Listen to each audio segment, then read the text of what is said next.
guys? Rob from Georgia here with you, aka VHS82. It's my ongoing 31 days of horror here at VHS82 apostrophe, where horror is king. At least in October. Heck, throughout the entirety of the year, right? Hope you're enjoying it. Not just me, man. It'd be nice if you're enjoying my run through, but this is the season where a lot of people are doing their 31 days of horror, man. Some good ones. Some of them been doing it forever.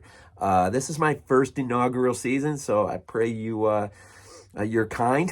I've never done this before. Right now, the only thing I'm really worried about is just getting through the entirety of the month. If I can get through the whole month and actually get 31 up, that will be pretty outstanding. And so that is my main goal for a first timer in this. So hopefully I'm doing okay. But anyways, episode 13 or day 13, Friday. Happy Friday, man. Got the weekend before us.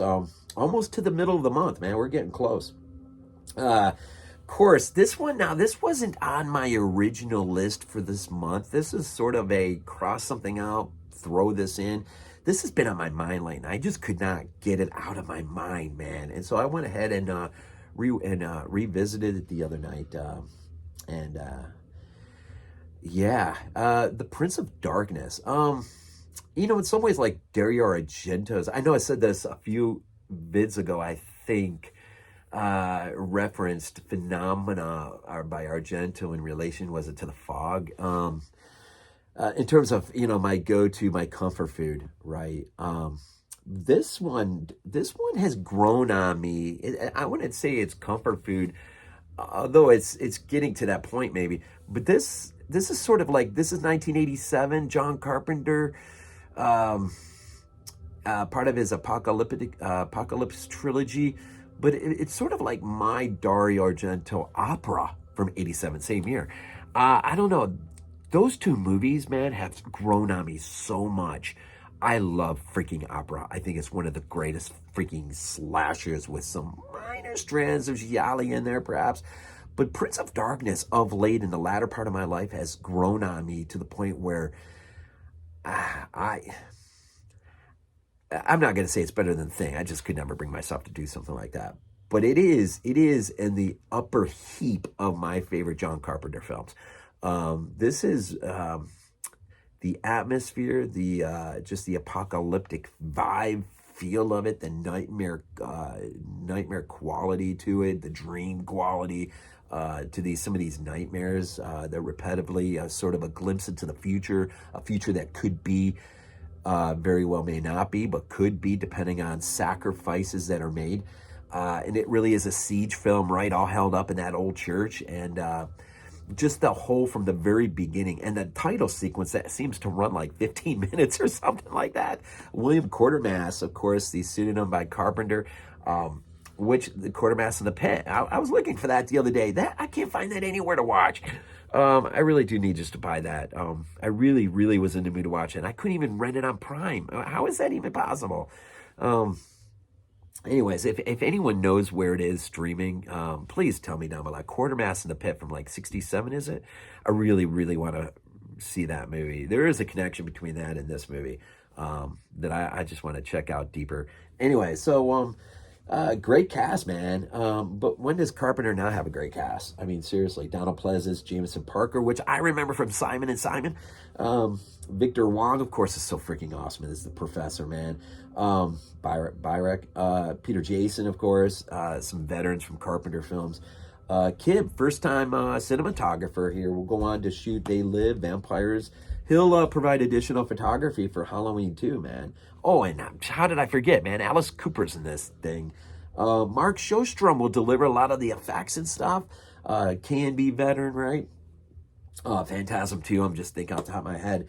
But the Prince of Darkness, man, I think this was a combined effort composition between Carpenter and Alan Howarth, if I remember right. Some nice documentaries on this release. I don't even know if I showed you, man, but I got the Scream Factor 4K on this.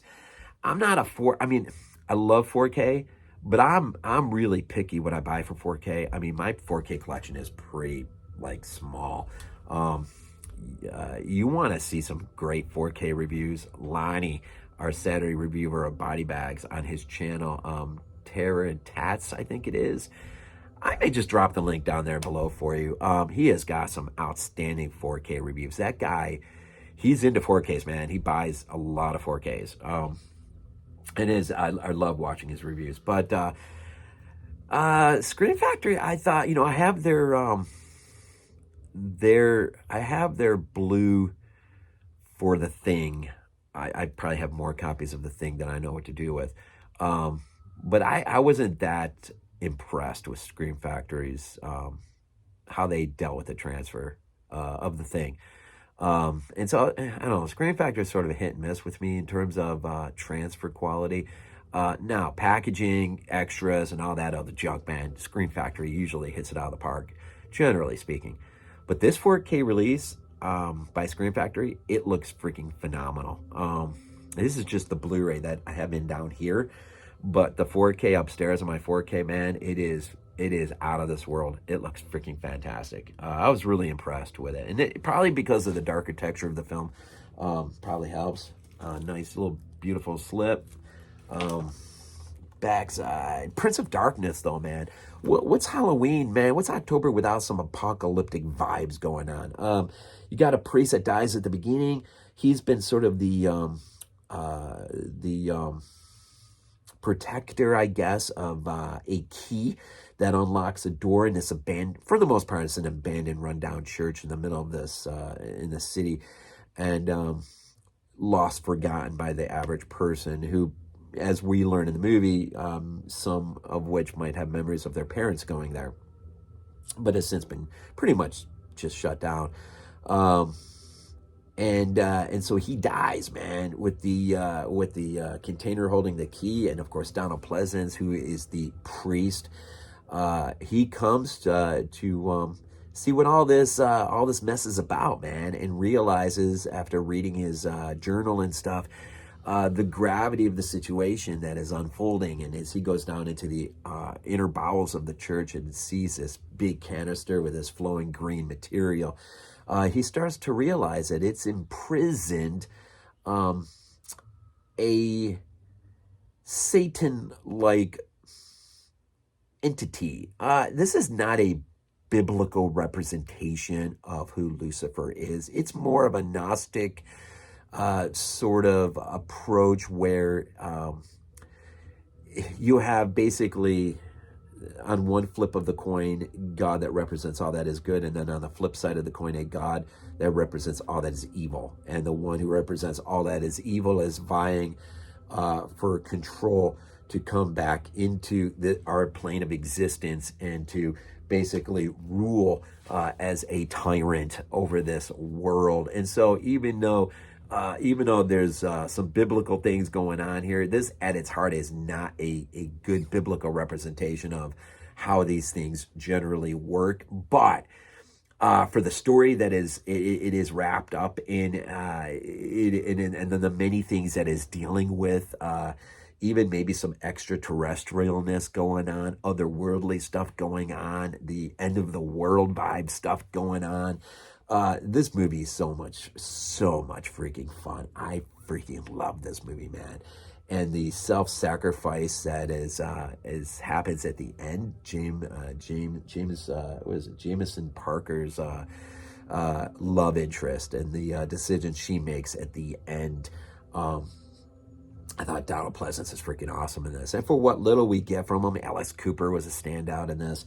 As well as sort of the leader of the homeless zombies, I guess, for the lack of a better word. They're not like zombies the way you picture zombies today, but like under the control of this thing that is this emanating its entity or spirit from the bottom of this church outward, and it's starting to control people in order to sort of lay hold of this church. And it really becomes a decision of the few that are inside this church. Are they willing to make the sacrifice necessary to prevent this God from coming into our world and becoming a type of tyrant that you're not going to be able to do anything but live under its thumb? it's a dark age that is about to descend on this planet. Is what I'm getting at here. Before I don't want to go too long. I do love the beginning. The title, I said the title sequence runs pretty long, but in that are at least two sequences that involve Victor Wong, who plays Professor Bark, in his teaching in class. Just that dialogue is some of the most memorable dialogue in any Carpenter film. I absolutely and this movie just grows on me, man. It grows on me. Every time I watch it, I love it more and more and more. And it becomes more of a go-to in terms of the Carpenter films. And, you know, another movie that's been on my mind lately is Escape from New York. I don't need to have all of John Carpenter's movies on 4K, although I have a couple. I would love to have Escape from New York on 4K. I think that would look absolutely outstanding if done right. I think actually Studio Canal might have released it on 4K. But, and of course, you know, does good triumph in the end? Maybe, perhaps. I have kind of sort of already alluded that it does, but there's a question. And the only way that John Carpenter can put forward, there's a question at the end of this movie that is really awesome. Just a lot of, look, there is a podcast I listen to, Occult Symbolism. I can't remember the whole title of the podcast, but I may drop the link down below to this particular podcast on Carpenter's Apocalyptic Trilogy, in particular the Prince of Darkness. It is an outstanding show. And so there's a lot, my point is there's a lot going on underneath the surface. A lot going on under the surface of this film. And it's thought-provoking and it's interesting, even if it doesn't present an authentic view in terms of a theological view, it does present another varying view that I believe may be wrong, but I mean, it helps push this particular story in a neat way. And there is a real dread about what's coming, and if they can't stop it. And it just makes this movie so much freaking fun. So much fun. Prince of Darkness, man, here on Friday. Got nothing better to do tonight, man. Pop in, revisit John Carpenter's Prince of Darkness. If nothing else, for the score alone, man. And Donald Pleasance, Alice Cooper, come on, man. And the old star from Simon & Simon, Jameson Parker. As we roll on our 31 Days of Horror here at VHS82 apostrophe. As always, thank you for your support. Thank you for the comments. Got a suggestion, drop it down below. Hey, I only am working with a template here. I've already changed it a few times just because the things fall on my mind, and I decided I really want to see this, revisit this, and that'll probably be how it is throughout the entire month. So you got a suggestion, drop it down below, and I may check it out. As always, we end these things off with Go Bills. This is not a dream. Not a dream. We might be useful